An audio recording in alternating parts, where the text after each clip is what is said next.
Smart Nkunganire is a system that has been built in partnership with the Rwanda Agriculture Board.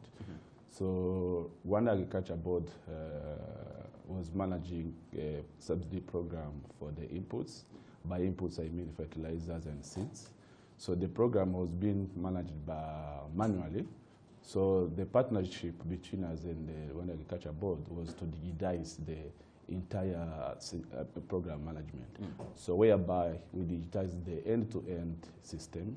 So by having the digital database of the farmers who are involved in the subsidy program, then having the agro-dealers who are selling the fertilizers and the seeds to the farmers, and digitizing the supply from the importers as well.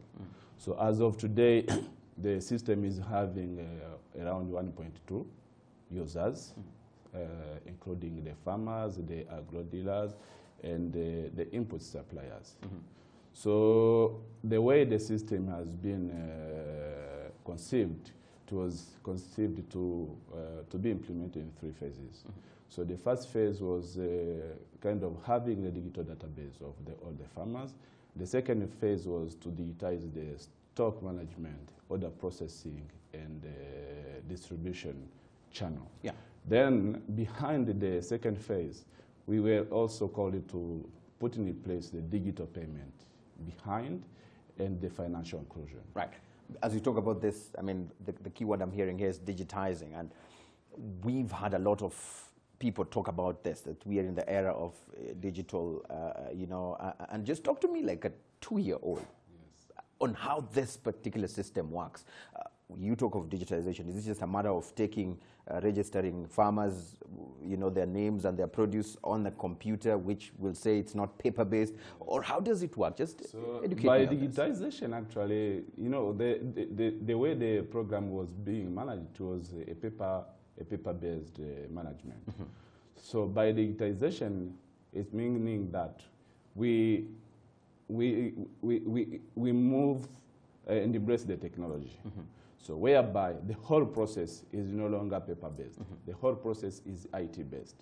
So why do we have to go to the IT-based? You know, the IT is being defined as a tool. A tool of easing the process and the procedures behind. So that's the reason why the Rwanda Agriculture Board, with the support of BKTechouse as a tech subsidiary of the Bank of Kigali, came out with an agreement to have all the operations through the IT as enabler in terms of easing the process. Right. IT is always an enabler, but of course some people have had fears of exclusion, especially for those who are not tech savvy. And we're talking about farmers here, and sometimes there's always been this notion that not all farmers are tech savvy. So how are we ensuring that we're not leaving out those who are not able to actually use this system as we move on with this particular That is actually a very good question, because among the challenges that we are kind of facing, they are ranging in terms of 2 challenges. One of the challenges is the IT literacy when it comes about the farmers using the system. The second one is in terms of the connectivity. So for the farmers to be IT literate, so they are not yet really IT literate, but in terms of registration, because you know, as you know, the mobile money concept is spreading over there.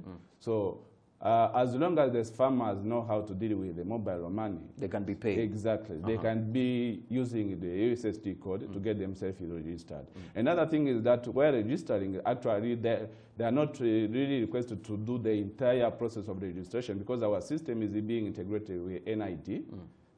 And the system is integrated with the land center, meaning that as part of the registration information, it only requires the farmer to put the ID number.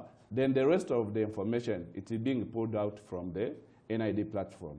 So the same applies to the land, because a farmer is requested to be only putting the UPI number. Then the rest of the information, the system put it through the integration through the land registration. And so in the end, what do you want to achieve with this? So what we want to achieve as a bank, and the bottom line, the end-to-end, is the financial inclusion. So you know, from financial sector perspective, banks normally they deal with people that they know. So as of today, in the book loan of the total bank loan that has been achieved, let's say, over last year, so we see that only between 3 and 5%, only that amount only going to the farmers, meaning that the farmers of today, they are not really known to the banks, and they don't benefit out of the total loan. So when they register, the bank will be able to know them. They'll have a relationship with the bank. Okay, and how are you dealing with those challenges? We've talked about the access to internet is still a challenge. So the access to internet is okay. As of today, it's not really a challenge because when the 4G network has been initiated, one of the challenges that the 4G network was called to be resolving was to fix that particular challenge. To fix that challenge. Right. Thank you so much, Claude.